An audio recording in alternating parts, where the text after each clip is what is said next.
नमस्कार दोस्तों, मैं डॉक्टर अनिल कुशवाहा। दोस्तों, आज आपके लिए लेकर आए हैं जो आज हम चर्चा करने वाले हैं।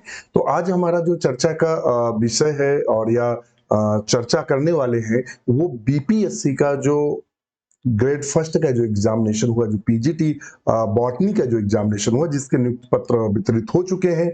तो उसका जो पेपर है, मूल पेपर है, उसको हम सॉल्व करा रहे थे। ये सेकेंड पार्ट है बॉटनी का। इसमें 1 से लेके 40 से लेके 60 क्वेश्चन सॉल्व करा लिए थे। आज 60 से लेकर हम 80 क्वेश्चन यानी 20 क्वेश्चन सॉल्व कराएंगे। और ये इतना अच्छा पेपर था कि बहुत सारे ऐसे क्वेश्चन आए जो बिल्कुल हमें और आपको या जो भी हमारे मित्र हैं उनको बिल्कुल नए क्वेश्चन देखने को मिले। तो जो मित्र हमारे टीजीटी की तैयारी कर रहे हैं, वो किसी भी स्टेट के हो, पीजीटी की तैयारी कर रहे हैं, असिस्टेंट प्रोफेसर की तैयारी कर रहे हैं, वीडियो जरूर देखिएगा। क्योंकि देखिए, कुछ क्वेश्चन ऐसे हैं जो बिल्कुल नए हैं, कुछ क्वेश्चन ऐसे जो रिपीट है। तो आपने देखा कि चाहे वो एमपी का क्वेश्चन हो तो बिहार में पूछ दिया जाता है, बिहार का क्वेश्चन है तो पता लगा एमपी में पूछ दिया जाता है। तो इस तरीके से यूपी का क्वेश्चन बिहार में, बिहार का क्वेश्चन यूपी में, तो इस तरह क्वेश्चन इधर उधर होते रहते हैं। तो इसलिए आपको, चूंकि बॉटनी जो सब्जेक्ट है, अब मान लेते हैं वो एमपी वाला तो ऐसा है नहीं कि जो सेल है वो साइटोलॉजी वो दूसरी पढ़े, बिहार वाला साइटोलॉजी दूसरी पढ़े, और उड़ीसा का साइटोलॉजी दूसरा पढ़े, झारखंड का दूसरा पढ़े। ऐसा तो है नहीं, साइटोलॉजी तो एक ही है, तो क्वेश्चन तो वही है, टॉपिक तो वही है। तो इसलिए हर स्टेट के लिए इंपॉर्टेंट होने वाला है। आज ही हमारे ऐप को डाउनलोड करिए, डॉक्टर नोट्स बायोलॉजी ऐप को आप डाउनलोड कर सकते हैं। और बिल्कुल नया ऐप आया है, पुराना ऐप क्रश कर गया, उसकी जगह नया ऐप आया, बिल्कुल एडवांस है और कई सारे नए बैच हमने शुरू किए हैं। तो यदि यहाँ से आप, ये हमारी वेबसाइट है drnotesbiology.in पर आप क्लिक करेंगे, DR नोट्स बायोलॉजी पे क्लिक करेंगे .in पर, तो ये हमारे बैच दिखाएगा। और ये यहाँ से चलेंगे तो ये देखेंगे 999 का टीजीटी बैच, और ये हमारा 1299 का है, जो कि बीपीएससी टीजीटी जूलॉजी और बॉटनी दोनों के लिए है। क्योंकि इसमें जूलॉजी का सेक्शन और बॉटनी का सेक्शन आपको एक लेंगे तो दोनों सेक्शन मिल जाएंगे। तो आप चाहें तो जूलॉजी बॉटनी और आप असिस्टेंट प्रोफेसर की तैयारी कर रहे हैं तब भी आपके लिए इंपॉर्टेंट होने वाला है। एकलव्य और जीआईसी के लिए ये बैच है। और प्रैक्टिस सेट का बैच हमने लॉन्च कर दिया है, सिर्फ ओनली 499 का है, जिसमें लगभग आपको 40 प्रैक्टिस सेट मिलेंगे। रात में डेली प्रैक्टिस सेट इसमें आ रहा है, और जो प्रैक्टिस सेट आ चुके हैं वो सारे क्रम से लगे हैं। आप डेली एक एक प्रैक्टिस सेट सॉल्व कर सकते हैं, आप अपना स्कोर को बढ़ा सकते हैं। आज ही हमारे ऐप डॉक्टर नोट्स बायोलॉजी को डाउनलोड करें, क्रिएट अकाउंट पर जाएं और नया अकाउंट बनाएं। शुरू करते हैं वीडियो।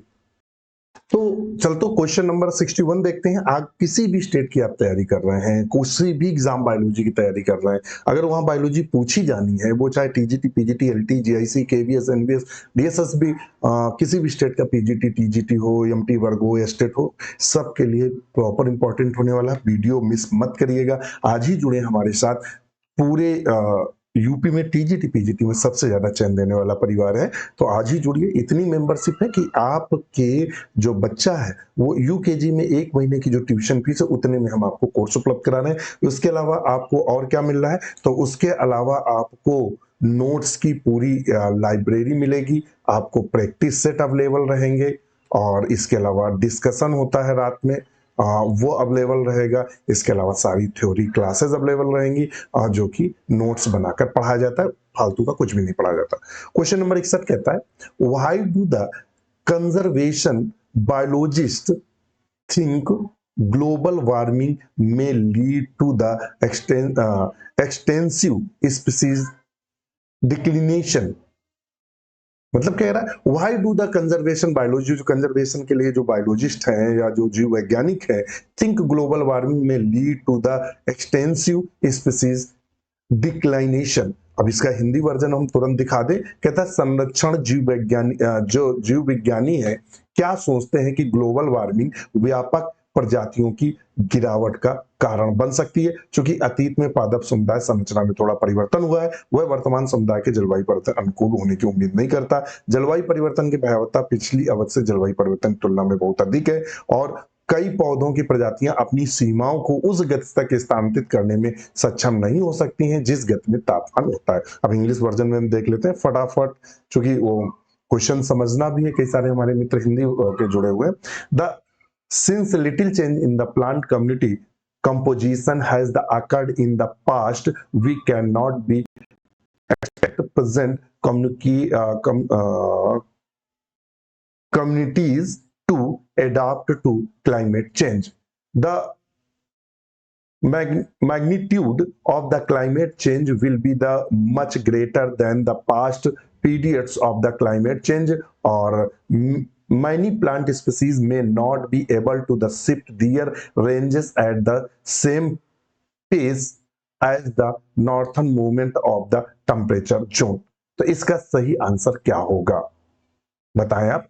इसका सही आंसर क्या होगा 61 का? तो इसका आंसर होगा सी नंबर। कौन सा होगा? इसका आंसर होगा सी नंबर। अब सी क्यों होगा? अब इसका हिंदी वर्जन आपको दिखा है, तुरंत समझ में आएगा। उसने क्या लिखा है, कई पौधे की प्रजातियां अपनी सीमाओं को उस गति से स्थानांतरित करने में सक्षम नहीं है, नहीं हो सकती जिस गति से तापमान क्षेत्रों में उत्तरी संचालन के होते हैं। मतलब कहता है कि बहुत सारी ऐसी जातियां होती हैं जिस हिसाब से टेम्परेचर या परिस्थितियां बदलती हैं उस हिसाब से अपने आप को चेंज नहीं कर पाते। तो ऑप्शन हमारा क्या सही होगा? सी नंबर। 62 नंबर कहता है,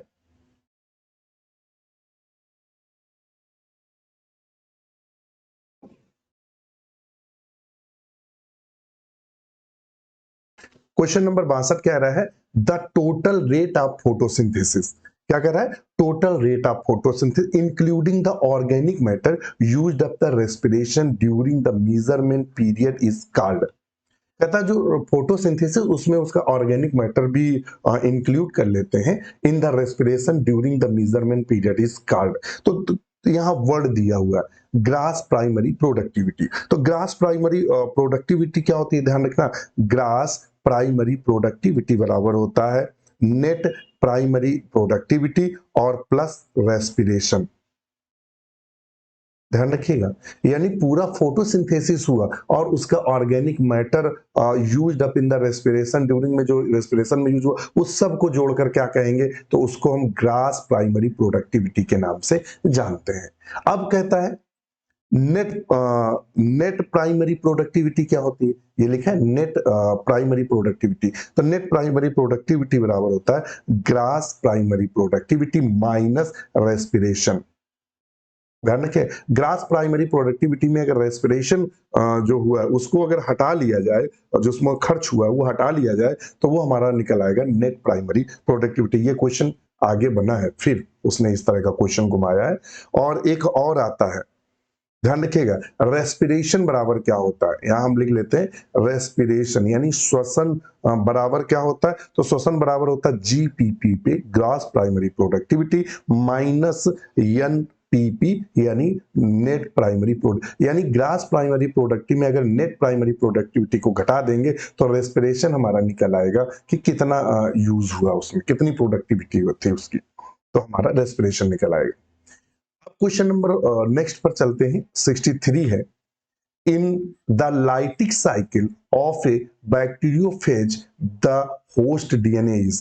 कहता है इन द लाइटिक साइकिल, जो लाइटिक साइकिल होती है ऑफ ए बैक्टीरियोफेज, बैक्टीरियोफेज की जो लाइटिक साइकिल होता है तो the host DNA is, host DNA का क्या होता है, ध्यान रखिएगा। तो अगर हम लाइटिक साइकिल की बात करें बैक्टीरियोफेज में तो होस्ट का जो डीएनए होता है वो क्या हो जाता है, तो 63 का हम आंसर करेंगे B, digested into its nucleotides.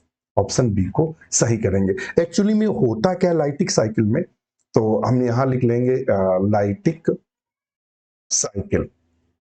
Lytic cycle में होता क्या है, तो लाइटिक साइकिल की बात करते हैं तो बैक्टीरियोफेज डीएनए बैक्टीरिया को तोड़ता है। ध्यान रखिएगा, बैक्टीरियोफेज का जो डीएनए होता है, बैक्टीरियोफेज का जो डीएनए होता है वो होस्ट के डीएनए को तोड़ देता है, होस्ट के डीएनए को तोड़ देता है। और जब होस्ट का डीएनए टूट जाता है तो उस पर फिर कब्जा कर लेता है, फिर अपने जैसे डीएनए बनवाता है, अपने जैसे प्रोटीन मतलब कैप्सिड बनवाता है, ये सब करता है। उस साइकिल को लाइटिक साइकिल कहते हैं। और खास बात ये कि लाइटिक साइकिल में जो लास्ट में बैक्टीरियल सेल होती है वो फट जाती है और सारे बैक्टीरियोफेज, ये जैसे मान लो ये बैक्टीरियोफेज है, सारे बैक्टीरियोफेज ये बैक्टीरियोफेज हैं, ये सारे बैक्टीरियोफेज मुक्त हो जाते हैं, यानी इसमें बैक्टीरिया की कोशिका भ्रष्ट होती और मुक्त हो जाते हैं। एक और साइकिल आती है लाइसोजेनिक, ध्यान रखिएगा, 2 प्रकार की साइकिलें होती हैं। जब आप बैक्टीरियोफेज पढ़ेंगे, बीएससी में है, इंटर में तो काम चला हुआ है। बीएससी में जब आप पढ़ेंगे बॉटनी में, तो वहाँ जो वायरस वाला एक चैप्टर है, तो वहाँ आपको बैक्टीरियोफेज की साइकिल पढ़ाई जाती है, जिसमें एब्जॉर्प्शन है और असेंबल है, इस तरह की कई सारी हेडिंग्स पढ़ते हैं। तो वहाँ 2 तरह की साइकिल, एक लाइटिक, एक लाइसोजेनिक। लाइसोजेनिक साइकिल में क्या होता है, बैक्टीरिया डीएनए होस्ट डीएनए के साथ जुड़ जाता है और अपने जैसे बनाता है और बैक्टीरिया सेल को नष्ट नहीं करता है। तो ये हमारा ऑप्शन आएगा बी नंबर। नेक्स्ट क्वेश्चन है 64 नंबर, क्या कह रहा है, virus that can reproduce without killing it's host. अभी बिल्कुल हमने बताया, हमने कहा था, अगर आप हमें सुन रहे होंगे तो हम एक चीज जरूर कहते हैं कि हमें ध्यान से सुनिएगा। हम जो हमारे मित्र, अभी कई सारे मित्र हमारे केबीएस में हुए हैं, तो डॉक्टर नोट्स बायोलॉजी परिवार पूरी कोशिश करता है कि अगर आप ध्यान से पढ़ते हैं, मन लगा के पढ़ते हैं, तो हर एक एक क्वेश्चन जो हम सॉल्व करा रहे हैं वो 10 क्वेश्चन को सॉल्व कर सकते हैं। अभी देखिए, हमने डाटा आपको 63 नंबर क्वेश्चन पे दिया और सेम क्वेश्चन यहाँ 64 पे पूछ दिया। उसने पूछा virus that can reproduce without killing the host its card. ऐसा बैक्टीरियोफेज या ऐसा वायरस जो बैक्टीरिया सेल को नष्ट नहीं करता है, बैक्टीरिया फेज को नष्ट नहीं करता है, तो ऐसे जो वायरस है उनको हम क्या कहते हैं, यानी जो बैक्टीरिया को नष्ट ना करे या होस्ट को नष्ट करे, उनको बोलते हैं टेम्परेट। क्या बोलते हैं, टेम्परेट। ध्यान रखिएगा। तो 64 में हम लगाएंगे टेम्परेट वायरस। वही है जो कौन से साइकिल चलाते हैं, लाइसोजेनिक साइकिल का प्रयोग करते हैं, जिसमें क्या करते हैं, इनका जो डीएनए होता है, तो इनका डीएनए वायरस की बैक्टीरियोफेज का डीएनए बैक्टीरिया के डीएनए से जुड़कर नए किसका निर्माण करता है, नए अपने जैसे डीएनए बनवाता है, अपना जैसा कैप्सिड बनवाता है और उसमें फिर असेंबल कर लेता है। ध्यान रखिएगा। लाइटिक साइकिल में क्या होता है, बैक्टीरिया की जो सेल होती है, बैक्टीरिया की जो सेल होती है वो नष्ट हो जाती है। क्या हो जाती है, नष्ट हो जाती है। रेट्रोवायरस आप सब जानते हैं। चलिए नेक्स्ट क्वेश्चन है 65, bacteria having a tuft of flagella at one end are called. देखिए, जब हमने आपको थ्योरी की क्लास ली है, बैक्टीरिया की जो थ्योरी क्लास है, जो कि ऐप पर है, जो मित्र है, तो हमने इसका एक फार्मूला बताया था। फार्मूला हमने आपको बताया था, हमने कहा था 2 फार्मूले, एक बीएससी की किताब और एक आपकी एनसीईआरटी, दोनों की किताब में थोड़ा सा अंतर, एक फार्मूला बताया था मित्र। फार्मूला हमने क्या बताया था, हमने एक फार्मूला बताया था माँ कल्प, माँ कल्प, और हमने कहा था बस कुछ नहीं करना है, सीधे सीधे पहले नंबर पे एक बैक्टीरिया पे एक फ्लैजिला, फिर बैक्टीरिया बनाना, इसमें एक निकाला तो इसमें 2 निकाल देंगे। इसमें क्या है, एक तरफ बैक्टीरिया में गुच्छे बनाएंगे तो इसमें क्या करेंगे, दोनों तरफ गुच्छे बना देंगे। और पेरिक में क्या है, आप चारों तरफ बना देंगे। बस मोनोट्राइकस, एम्फीट्राइकस, सिफाइलोट्राइकस, लोपोट्राइकस और पेरीट्राइकस, ये हमने बताया था। ये किस किताब में, बीएससी की किताब में आपको सिफाइलोट्राइकस एक एक्स्ट्रा मिलेगा। ध्यान रखिएगा, सिफाइलोट्राइकस एक एक्स्ट्रा मिलेगा। लेकिन एनसीईआरटी में सिफाइलोट्राइकस को रखा ही नहीं, उसको खत्म कर दिया। तो फार्मूला हमारा बदल जाता है। हमने कहा था एनसीईआरटी अगर सिफाइलोट्राइकस दिया हो तो सिफाइलो को टिक करना है, अगर एक और गुच्छा है तो सिफाइलोट्राइकस को टिक करना है। यदि एनसीईआरटी की बात करें तो एनसीईआरटी सिर्फ फार्मूला देता है क्या, एमएलपी। क्या देता है, एमएलपी। उसका मतलब है मोनोट्राइकस का मतलब एक तरफ गुच्छा, एम्फी का मतलब एक एक कर रहे हो, और लोफो का मतलब क्या है, एक तरफ गुच्छा या फिर दोनों तरफ। तो यहाँ चूंकि लोफोट्राइकस दिया तो हम सिफाइलो है नहीं, तो हम यहाँ सही करेंगे लोफोट्राइकस। हमने दोनों बताया, बीएससी और एनसीईआरटी। एनसीईआरटी में सिफाइलोट्राइकस नहीं दिया है एनसीईआरटी में, लेकिन बीएससी जब आप पढ़ेंगे, चाहे वो सिंह पांडे जैन की बुक पढ़ें आप, रस्तोगी पब्लिकेशन मेरठ वालों की, जो आज सबसे ऑथेंटिक अच्छी बुक मानी जाती है, तो उसमें आपको ये सिफाइलोट्राइकस मिलेगा। नेट पर आप पढ़ेंगे तो नेट में आप इमेज सेक्शन पे जाएंगे तो कुछ में सिफाइलोट्राइकस दिया रहेगा, कुछ में सिर्फ डायरेक्ट लोफोट्राइकस। तो ऑप्शन इस तरह, इसका लोफोट्राइकस होगा, एक तरह गुच्छा होना। ठीक, मोनोट्राइकस में क्या होता है, एक तरफ एक फ्लैजिला का होना। एम्फीट्राइकस का मतलब क्या होता है, ये कंडीशन होती है। एम्फीट्राइकस। चलिए नेक्स्ट क्वेश्चन पर चलते हैं। ये हमने आपको सारे हिंदी जहां हमें लगता है कि आपको हिंदी दिखाना चाहिए वो दिखा देते हैं, और जहां हमें लगता है कि हम समझा सकते हैं आपको हिंदी तो हम बता देते हैं। व्हेन डीएनए इज एक्सचेंज विया cytoplasmic bridge between two bacteria the process is called. कहता है दो मान लेते हैं बैक्टीरिया है, चित्र हमारा देखते रहना, हमें ध्यान से सुनिएगा। ये मान लेते हैं एक बैक्टीरिया है और एक बैक्टीरिया ये है। फिर कहता है एक्सचेंज विया साइटोप्लाज्मिक ब्रिज, और इनमें पिलाई पाई जाती है जो साइटोप्लाज्मिक ब्रिज का काम करती हैं, और उसी के माध्यम से एक से डीएनए दूसरे में जाता है, जिसे कंजुगेशन बोलते हैं। कंजुगेशन बोलते हैं, क्या बोलते हैं? कंजुगेशन। एक्चुअली में बैक्टीरिया में सेक्सुअल रिप्रोडक्शन होता नहीं है, ध्यान रखिएगा। बैक्टीरिया में सेक्सुअल रिप्रोडक्शन नहीं होता है, लेकिन जेनेटिक रिकॉम्बिनेशन जो होता है वो तीन विधियों से होता है। कौन कौन सी तीन विधियां आपको पढ़ाई गई हैं? तो एक पढ़ाया गया है कंजुगेशन, एक पढ़ाया गया है ट्रांसफॉर्मेशन। ये आप थ्योरी क्लास आप हमारी आज ही हमारे ऐप को डाउनलोड करें, क्रिएट अकाउंट पर जाएं, वहां नया अकाउंट अपना बना लें, और एक छोटी सी मेंबरशिप में आज ही आप हमसे जुड़े। देखिए हम क्यों बार बार कहते हैं, एक वैकेंसी लगभग 4 से 5 साल बाद आ रही है। आप अगर उस वैकेंसी को तैयारी ना करके ऐसे जाया जाने देंगे तो आज 35 के हैं तो अगली वैकेंसी में 40 के हो जाएंगे, फिर भी ध्यान न दिया तो सीधे 45, सीधे ओवर एज, खत्म काम। तो थोड़ा सा आप ध्यान दीजिए, और फीस भी बिल्कुल ना के बराबर। और जो मित्र हमारे पहले से लिए हैं या जो मित्र आप क्वेश्चन की प्रैक्टिस करना चाह रहे हैं, आज ही हमारे प्रैक्टिस सेट बैच को ज्वाइन करें, जिसकी मेंबरशिप 499 है। डेली एक प्रैक्टिस मिलेगा, लगभग आपको 40 प्रैक्टिस सेट उपलब्ध होंगे। पहले आपको चैप्टर वाइज सारे प्रैक्टिस सेट मिलेंगे, और जब चैप्टर वाइज हमने खत्म करेंगे तो उसके बाद आपको मिक्स्ड प्रैक्टिस सेट हम आपको कंप्यूटर बेस्ड, आप चाहे हमारी वेबसाइट पे उसको चला सकते हैं, और आप उसको हमारे ऐप पर भी आप तुरंत उसको सॉल्व करेंगे, तुरंत आंसर बताएगा, और बाकायदा उसमें माइनस मार्किंग भी हमने करके रखी है, जिससे आप मेंटली तैयार रहें। कंजुगेशन, ट्रांसफॉर्मेशन और ट्रांसडक्शन, ये कंडीशन है। ट्रांसडक्शन क्या होता है, कंजुगेशन क्या होता है? तो कंजुगेशन जो होता है, और ट्रांसफॉर्मेशन किसने दिया था? ग्रिफिथ ने दिया था। और कंजुगेशन जो दिया था, जेंडर कंजुगेशन लीडरबर्ग, और मुझे याद नहीं आ रहा है, इसको कंजुगेशन को लीडरबर्ग ने दिया था, और ट्रांसडक्शन जिंडर और लीडरबर्ग ने दिया था। थोड़ा सा देख लीजिएगा एक बार। कंजुगेशन ई कोलाई पे बताया गया था, ट्रांसफॉर्मेशन जो था वो डिप्लोकोकस निमोनियाई पे बताया गया था, ट्रांसडक्शन साल्मोनेला की शायद कोई जात थी। ध्यान रखिएगा, ये मैंने बताए हैं सारे, तो वो आप ध्यान रखिएगा। यहाँ से ये जो क्वेश्चन बनते हैं वो आप ध्यान रखिएगा, बनते हैं क्वेश्चन। तो यहाँ कहीं कंजुगेशन दिया है? अगर आपको कंजुगेशन कहीं दिख रहा हो तो हमें बताइए, दिया है कहीं? नहीं दिया है। तो जब कहीं कंजुगेशन दिया नहीं है तो ऑप्शन लगाएंगे नन ऑफ द एबव, इनमें से कोई सही नहीं है। नेक्स्ट क्वेश्चन पर चलते हैं।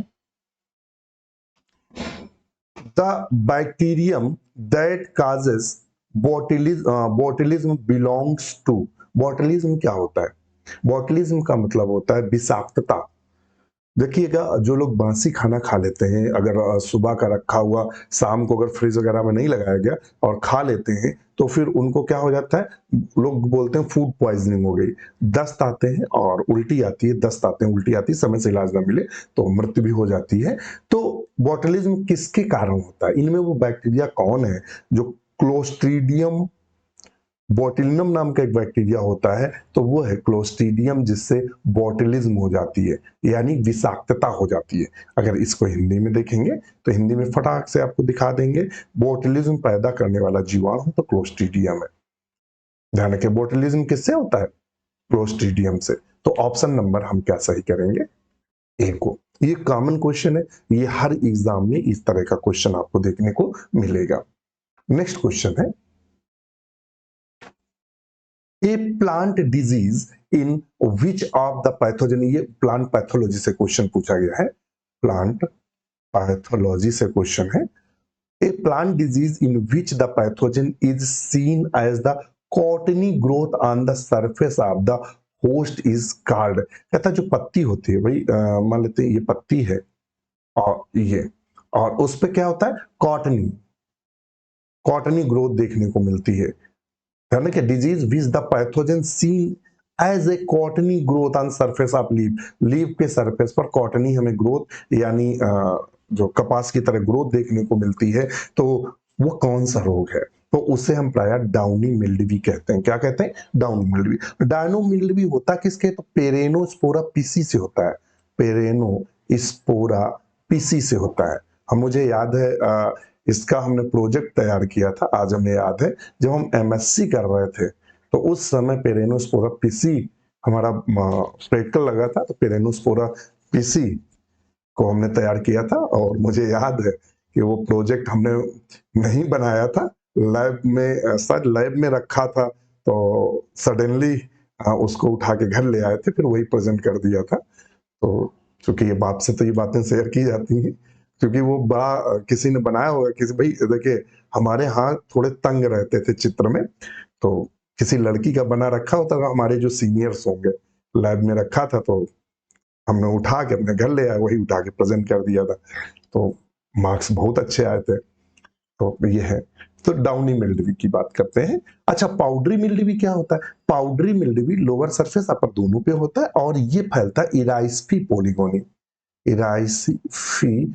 पॉलीगोनी, गोनी मटर पे जो पाउडरी मिल्ड्यू या पी होता है, इसमट किससे होता है, इसमट जो होता है वो आस्टिलैगो से होता है, किससे होता है, आस्टिलैगो से। तो यहाँ चूंकि उसने कॉटनी ग्रोथ दिया है, तो सीधे हम डाउनी मिल्ड्यू को सही करेंगे नंबर 1 पे। चलिए, आज ही जुड़े आप। अगर आप ये सोचेंगे कि हम कल जुड़ेंगे, परसों जुड़ेंगे और सोच रहे हैं, तो देखिए आप जितनी जल्दी जुड़ेंगे आपको तैयारी का वक्त भी चाहिए। हर एग्जाम को आप आखिरी एग्जाम समझ के लगाइएगा जोर, तभी आप सक्सेस हो जा पाएंगे। समझ रहे हैं आप, ये नहीं कह सकते कि नहीं इस बार तैयारी छोड़ के अगली बार, अगली इसी बार एएलटी की वैकेंसी है 2018 से अभी तक नहीं आई है, 2023 चल रहा है, समझ लीजिए, तो 5 साल हो गए। तो जो स्टूडेंट उस समय 35 साल का रहा होगा वो 40 साल का हो गया, और चूंकि जीआईएलटी वाले में ओवर एज का फैक्टर है, तो पता लगा वो बेचारा छट के बाहर हो गया, दोबारा उसको मौका ही नहीं मिला। और वो 2018 वाली जो एलटी की वैकेंसी आई थी वो पहली वैकेंसी थी जो रिटेन वाली थी। वो क्या है, उससे पहले मेरिट से होता रहा होगा, इतिहास में होता रहा मेरिट से ही, मंडल लेवल पे निकलती थी वैकेंसी। तो आप समझ लो, तो थोड़ी सी मेहनत को अपना आखिरी को सोच के चलो, थोड़ा सा इसको इरेज कर दें, ये इस वाले क्वेश्चंस को। अच्छा, नीचे वाला क्वेश्चन बता दिया आपको, हाँ बता दिया।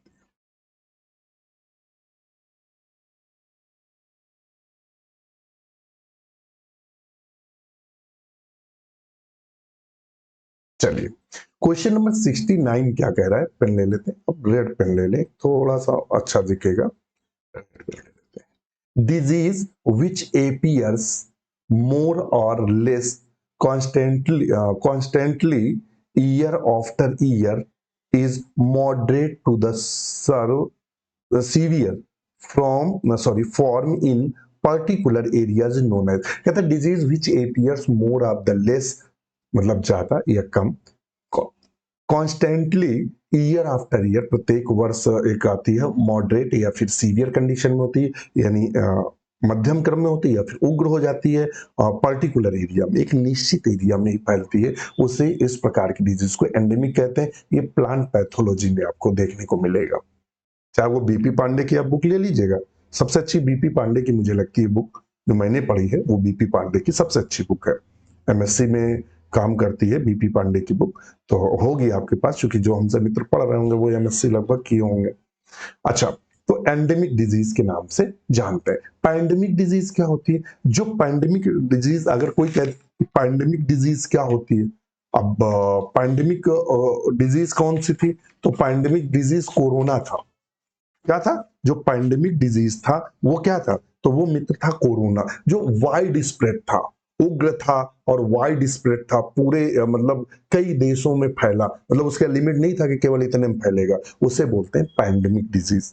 किसके नाम से जानते हैं, तो उसको हम प्राय पैंडेमिक डिजीज के नाम से जानते हैं। एपिडेमिक डिजीज क्या होती है? जो किसी विशेष समय पर फैलती है। ये क्या होता है? हमारे पीछे ना आए, हम यहाँ कर एपिडेमिक जो डिजीज होती है जो विशेष समय फैले, विशेष समय फैले। जैसे मान लो सिर्फ सर्दियों में फैले, कोई डिजीज मान लो सिर्फ गर्मियों में फैले, कोई डिजीज मान लो बरसात में फैले और एक निश्चित जगह पर फैले, तो इसे बोलते हैं एपिडेमिक डिजीज। पैंडेमिक कोरोना जो वाइड स्प्रेड हो, कई देश उसकी चपेट में आ गए, उसका कोई ये भौगोलिक स्तर ना हो कि सिर्फ यहीं फैलेगा, हर जगह देखने को मिले वो पैंडेमिक। और चूंकि इसका मीन्स हुआ नंबर एक की बात करते हैं। नेक्स्ट क्वेश्चन है 70। The bacteria capable to degrading petroleum hydrocarbons are. ये क्वेश्चन जो बना है, ध्यान रखिएगा, ये रिसर्च पेपर से बनाया गया, रिसर्च पेपर का क्वेश्चन है, उठाया गया है। जिसने भी बनाया है प्रोफेसर होगा, तो कोई रिसर्च पेपर होगा तो पढ़ा रहा होगा तो दिमाग में रहा होगा। एक्चुअली में जो यूपी में क्वेश्चन बन रहा है या आरपीएससी में बन रहा है या मध्य प्रदेश में बन रहा है, तो इसके जो ऑप्शन है वो थोड़े उसने टेढ़े कर दिए थे। और ये रिसर्च पेपर से लिया गया है, शोध पत्र से लिया गया है कि bacteria capable degrading petroleum hydrocarbons are. कुछ ऐसे भी बैक्टीरिया है, ध्यान रखिएगा, कोई मोहन चक्रवर्ती थे जिन्होंने एक बैक्टीरिया को डेवलप किया था, स्यूडोमोनास पिट्यूडा।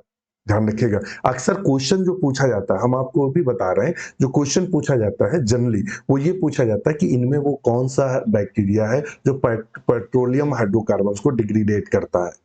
तो उसका आंसर जो दिया रहता है वो होता है एक ही आंसर दिया रहता है, स्यूडोमोनास। कौन सा दिया रहता है? स्यूडोमोनास दिया रहेगा या स्यूडोमोनास पिट्यूडा दिया रहेगा, उसी को सही करना रहता है। इसने क्वेश्चन को बहुत घुमाया। यहां उसने दो बैक्टीरिया दिए, एक्रोमोबैक्टर, एक्रोमोबैक्टर दिया है, दूसरा अल्टेरोमोनास, अल्टेरोमोनास, ये दो बैक्टीरिया दिया है। ध्यान रखिएगा, ये दोनों बैक्टीरिया, ये थोड़ा डीपली क्वेश्चन है तो इसलिए थोड़ा सा आगाह कर रहे हैं कि एक्रोमोबैक्टर और अल्टेरोमोनास नाम के ये दोनों जो बैक्टीरिया है, ये दोनों भी पेट्रोलियम हाइड्रोकार्बन को डिग्रेडेट करते हैं। बिल्कुल नया क्वेश्चन है, फ्रेमिंग है, इनके ऑप्शन फ्रेमिंग है। क्वेश्चन तो कई बार पूछा गया है मगर ये ऑप्शन फ्रेमिंग है। तो दो हैं तो इसलिए लगाएंगे D number, more than one of the above, एक से अधिक सही आंसर है, तो ऑप्शन डी को हम सही करेंगे। जनरली जो क्वेश्चन पूछे जाते हैं वो जनरली क्वेश्चन ये पूछा जाता है तो उसमें ऑप्शन एक दिया रहता है स्यूडोमोनास पिट्यूडा, उसी को सही कर दिया जाता है। मगर यहाँ उसने घुमा दिया, ये दोनों, ये आपने हो सकता है ये भी ना सुना हो सकता है ये भी ना सुना हो। चलिए, तो ऑप्शन डी सही करेंगे।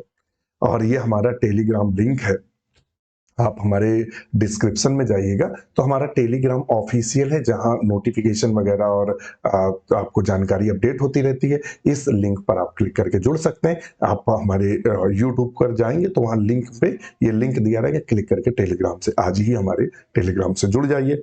नेक्स्ट क्वेश्चन है 71 नंबर क्वेश्चन कह रहा है, which one of the following algae serves as a bio fertiliser in rice field. इनमें से वो कौन एल्गी है, सवाल है, जो बायो फर्टिलाइजर का कार्य करता है। बताइए कौन सा एल्गी है जो बायो फर्टिलाइजर कार्य करता है।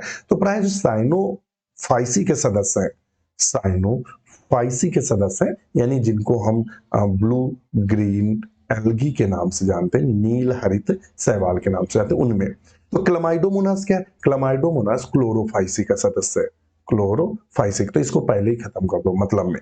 क्लैडोफोरा भी क्लोरोफाइसिक है, इसको भी खत्म कर दो। नॉस्टॉक बचा, नॉस्टॉक क्या करता है? नॉस्टॉक कहता है राइस फील्ड में या धान के खेत में पाया जाता है, और चूंकि इसमें वो कौन सी संरचना होती, अगर नॉस्टॉक का चित्र बनाएंगे, आप बीएससी में रहे होंगे तो अगर मन से पढ़ा होगा तो वहां ब्लू ग्रीन एल्गी पढ़ाई जाती है, तो इस तरह नॉस्टॉक दिखाई देता है। और यहाँ एक इस तरह की आप बड़ी संरचना होती है जिसे हम हेट्रोसिस्ट के नाम से जानते हैं, कहा जाता है हेट्रोसिस्ट नाइट्रोजन फिक्सेशन में भाग लेता है।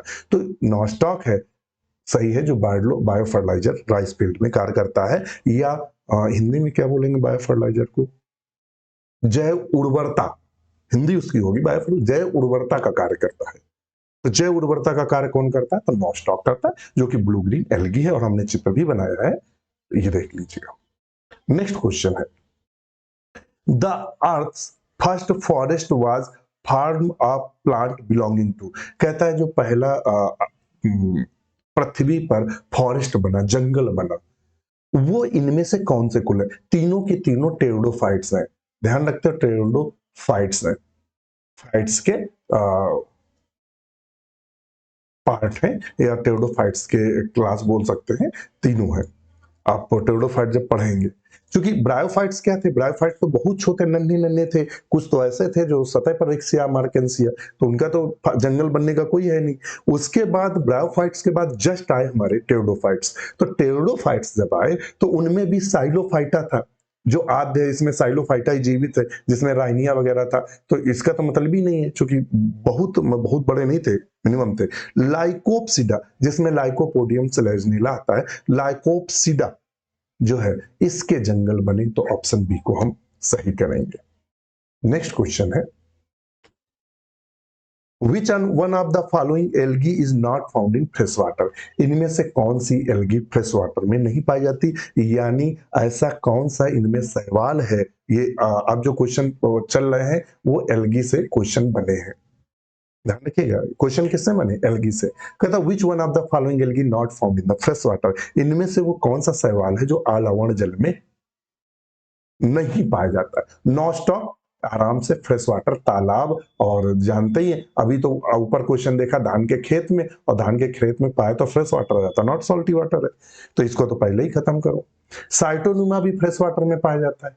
ट्राइकोडेस्मियम जो होता है ये केवल कहाँ पाया जाता है? समुद्र में, यानी मैरीन वाटर में पाया जाता है। ट्राइकोडेस्मियम इराइथ्रियम, शायद मुझे जहां तक याद आ रहा है, उसमें रेड टाइड करके आता है, रेड टाइड समुद्र का कुछ ऐसे, ध्यान रखना ये क्वेश्चन बनता है ट्राइकोडेस्मियम से। तो पूछ देता है रेड टाइड समुद्र का जो लाल पानी होता है वो किससे होता है? तो ट्राइकोडेस्मियम से। तो ऑप्शन हमारा सी सही है। नेक्स्ट क्वेश्चन पर चलते हैं, 74 पे। In many vascular plants, the walls of the xylem vessels produces balloon-like outgrowth into the lumen of the vessels. These are called। कहता है बहुत सारे जो वेस्कुलर प्लांट है, यानी वेस्कुलर की हिंदी क्या होगी? संवहन, संवाहिनी पौधे हैं, हिंदी क्या होगी? संवाहिनी पौधे। जो बहुत सारे संवाहिनी पौधे हैं, जो वेस्कुलर प्लांट है, जिनमें जाइलम फ्लोएम पाया जाता है, जैसे कि एंजियोस्पर्म है, जिम्नोस्पर्म है, इनकी बात कर रहा है। तो कहता है इनकी जो वेसल्स होती हैं, वो वेसल्स जगह जगह पर इस तरह से फूल जाती हैं। क्या करती हैं? इस तरह से फूल कर एक बैल्यून लाइक, बैलून माने होता गुब्बारा नुमा संरचना बनती है, जिनको हम टायलिसिस के नाम से, टायलोसिस के नाम से जानते हैं। किसे? टायलोसिस। अब देखते हैं यहाँ कहीं टायलोसिस है? नहीं। लेंटिकल क्या होता है? जब तना मोटाई में बढ़ता है, जगह जगह चिटिक जाता है, उसे लेंटिकल बोलते हैं। हाइडन थोट क्या होता है? पत्तियों के अग्रभाग पर पाया जाता है, इससे गटेशन होता है। तो यहाँ कहीं लेंटिकल इन चारों ऑप्शन में, 1 2 3 4 5, 4 5 ऑप्शनों में कहीं टाइलोसिस दिया है? नहीं दिया है। तो हम मित्र, हम यहाँ आराम से सही करेंगे, नन ऑफ एबव। क्या सही करेंगे? None of above. Next question है, when the ovary wall mature into a pericarp with a conspicuous stony endocarp. Endocarp जो होता है वो स्टोनी होता है, कठोर होता है इंडोकार्प। एंड फ्लैसी मीजोकार्प, जो मध्य वाला भाग होता है रसीला होता है, खाने वाला, जैसे कि आम को ले लो। The fruit is known as, उस फ्रूट को हम ड्रूप फ्रूट बोलते हैं। क्या बोलते हैं? ड्रूप। ध्यान रखिएगा, क्या बोलते हैं? ड्रूप। नेक्स्ट क्वेश्चन पर चलते हैं। ये आप अगर आप देख रहे हैं हमें, तो एक बार हम थोड़ा सा रोक कर वीडियो, तो अगर इंग्लिश में ना समझ में आए तो इनको हिंदी में आप स्क्रीनशॉट ले सकते हैं। हमारे यूट्यूब पर, ऐप पर तो स्क्रीनशॉट अलाउ नहीं है, तो ये आज उस पर भी आएगा, हमारे यूट्यूब पर भी आएगा और ऐप पर भी जाएगा, तो स्क्रीनशॉट ले लीजिएगा। नेक्स्ट क्वेश्चन है 76 नंबर, कहता है BMAA। BMAA का पहले तो आप समझ लो फुल फॉर्म, तभी तो क्वेश्चन कर पाओगे। फुल फॉर्म क्या है? इसको बोलते हैं beta methylamino, methyl amino, sorry, beta methyl amino L alanine, ये उसका नाम है। Beta methyl amino L alanine, ये इसका नाम है।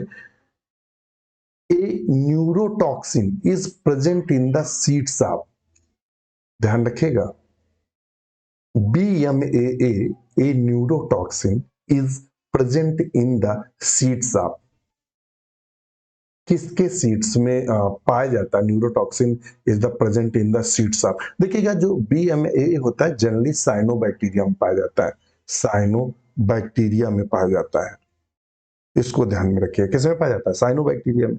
मगर यहाँ वो कह रहा है बीज में किसके पाया जाता है, तो पाइनस दिया, साइकस दिया, जैमिया दिया, तो ये किस में पाया जाता है?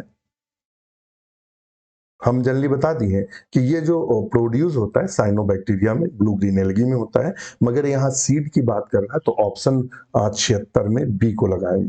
किसको लगाएंगे? बी को। साइकस के सीड में ये हमें BMAA, जिसको beta methyl amino L alanine के नाम से जानते हैं, ये प्राय साइकस के बीच में देखने को मिलता है।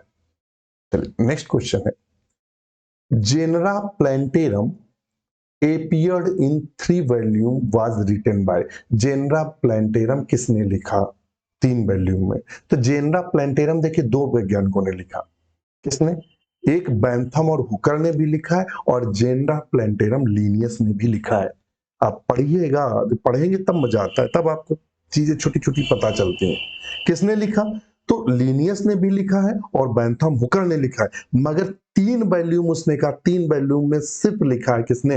बैंथम हुकर ने। और बैंथम हुकर का क्लासिफिकेशन कैसा था? तो नेचुरल, जो बार बार क्वेश्चन पूछा जाता है, नेचुरल क्लासिफिकेशन किसका है? तो नेचुरल क्लासिफिकेशन बैंथम और हुकर का है। ध्यान रखिएगा, किसका है? बैंथम और हुकर का। हचिंसन, हचिंसन का कैसा क्लासिफिकेशन है? तो हचिंसन का जो क्लासिफिकेशन है वो है फाइलोजेनेटिक। ठीक है, ऑप्शन फर्स्ट लगाएंगे, genre प्लैंटेरियम appeared in the 3 volumes was written by Bantham and Hooker। 78 number question देखेंगे, free nuclear division in endosperm development occurring. Actually में 3 प्रकार के इंडोस्पर्म पढ़ने को मिलते हैं जब आप पढ़ेंगे इंडोस्पर्म, और ये है प्लांट एम्ब्रियोलॉजी का क्वेश्चन। कहां से पूछा गया? Plant embryology. ये हमने आपको थ्योरी क्लास में देखेंगे, सारी थ्योरी क्लासेस क्रम से लगी डॉक्टर नोट्स बायोलॉजी में। आप बैच आज ही लीजिए और अपनी पढ़ाई को तंदुरुस्त और मस्त करिए, वादा करता हूं सिलेक्शन आपका कोई नहीं रोक पाएगा। इंडोस्पर्म 3 प्रकार के बताए गए, एक बताया गया है न्यूक्लियर इंडोस्पर्म, एक बताया गया है सेलुलर इंडोस्पर्म, और एक हेलोबियल, हेलोबियल इंडोस्पर्म बताया गया। न्यूक्लियर जो इंडोस्पर्म होता है, nuclear division in endosperm development occurring, तो न्यूक्लियर जो इंडोस्पर्म होता है वो प्राय किस में देखने को मिलता है? बताएं। न्यूक्लियर इंडोस्पर्म प्राय हमें कोकोनट में देखने को मिलता है, जिसे हम क्या बोलते हैं? कोकोनट, नारियल, नारियल में देखने को मिलता है। ठीक है, नारियल में देखने को मिलता है, तभी वो लिक्विड पार्ट जो पीते हैं ना, वो इंडोस्पर्म होता है, लिक्विडी, जो हम लोग नारियल पानी पीते हैं वो। यहाँ ऐसा तो कुछ है नहीं, तो यहाँ हम क्या करेंगे? तो यहाँ 78 में हम ई को लगाएंगे, क्योंकि यहाँ नारियल दिया होता तो सही कर देते, कोकोनट दिया होता तो सही कर देते, तो मतलब ही नहीं है, खत्म करो इसको।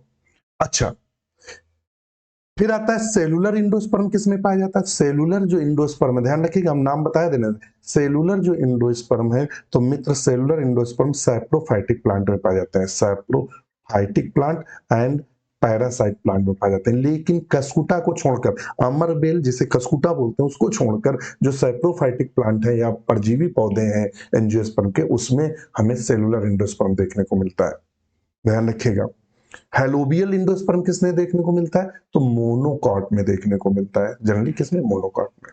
चलिए, मोजिक इंडोस्पर्म, एक और क्वेश्चन बहुत पूछता है, मोजिक इंडोस्पर्म किसमें देखने को मिलता है? एंडोस्पर्म, तो जी मेज में देखने को मिलता है, जी मेज में देखने को मिलता है।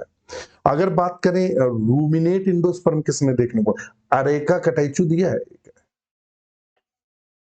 अरेका कटेचु, सुपारी, इसको क्या बोलते हैं? सुपारी। सुपारी में कौन-सा देखने को मिलता है? तो रूमिनेट एंडोस्पर्म देखने को मिलता है, रूमिनेट एंडोस्पर्म देखने को मिलता है। पूरी कहानी हमने आपको बता दी है। चलिए, ये पूरा हो गया? हाँ, हो गया।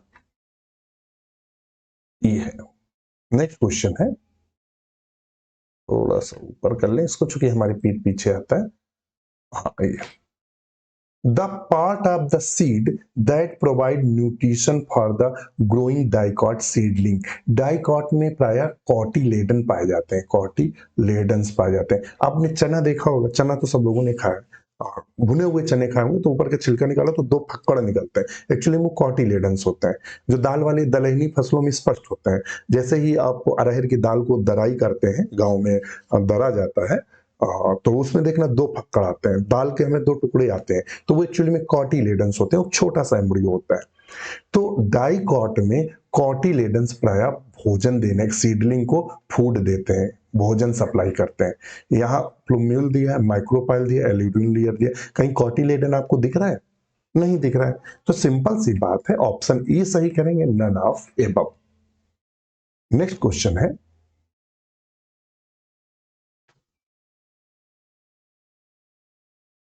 टोटी potency refers to, totipotency क्या होता है? एक हम आपको बताएं, हम किसी भी कोशिका से, मतलब हम विशेष कोशिका से किसी भी अंग को डेवलप कर सके उसे टीटोपोटेंसी, या कोशिका की वह क्षमता जो किसी भी अंग में कन्वर्ट हो जाए तो उसे हम टीटोपोटेंसी कहते हैं। तो देख लेते हैं, development of an organ from a cell in culture medium. तो ऑप्शन यही सही होगा। 80 का हम क्या सही करेंगे? बी को।